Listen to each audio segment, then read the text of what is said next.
साथियों, नमस्कार और जोहार। आपकी उलझनों और समस्याओं के समाधानों के साथ मैं समीरा आदिवासी ताऊ हेल्थ केयर चैनल पर आपका स्वागत करती हूँ। यहाँ पर हम आप सबकी उलझनों, मानसिक एवं सामाजिक समस्याओं और विवादों को सुलझाने का प्रयास करते हैं। इसी कड़ी में मैंने आदिवासी ताऊ से पूछा, अतीत के रिश्तों से उपजे विवाद से शादीशुदा जीवन कैसे बचाएं?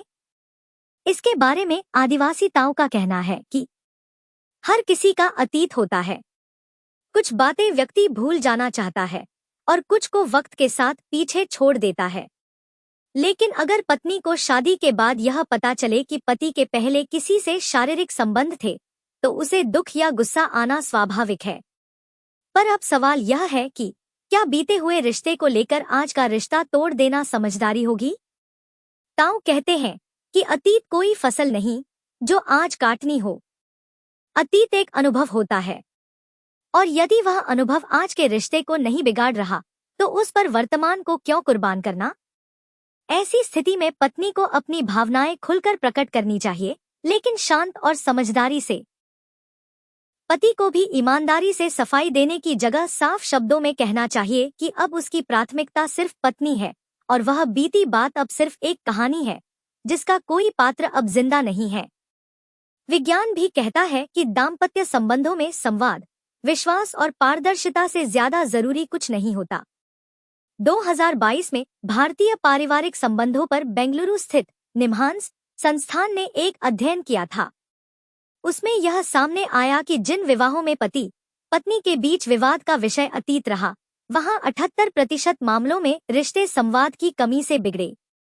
लेकिन जिन परिवारों में खुलकर संवाद हुआ, वहां 64% रिश्ते समय के साथ और मजबूत हुए। इसलिए जरूरी यह नहीं है कि आपने क्या किया था, जरूरी यह है कि आप अब कैसे हैं। जरूरी यह नहीं कि आपका अतीत कैसा था, जरूरी यह है कि आप अपने वर्तमान को कितना संवार रहे हैं।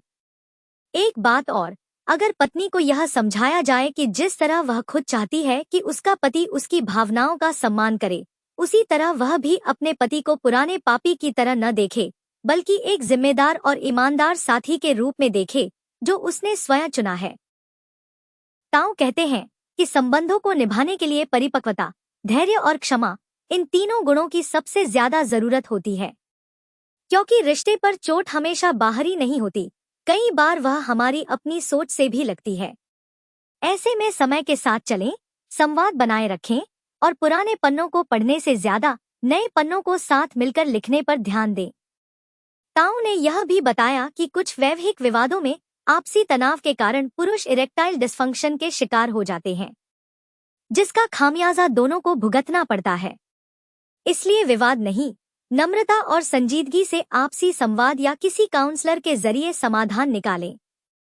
यदि जानकारी उपयोगी लगी हो तो इसे लाइक करें, चैनल को सब्सक्राइब करें और वीडियो को शेयर करें।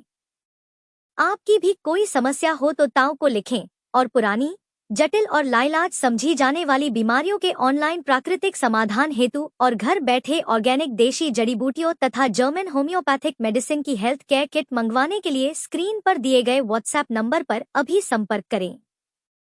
जोहार।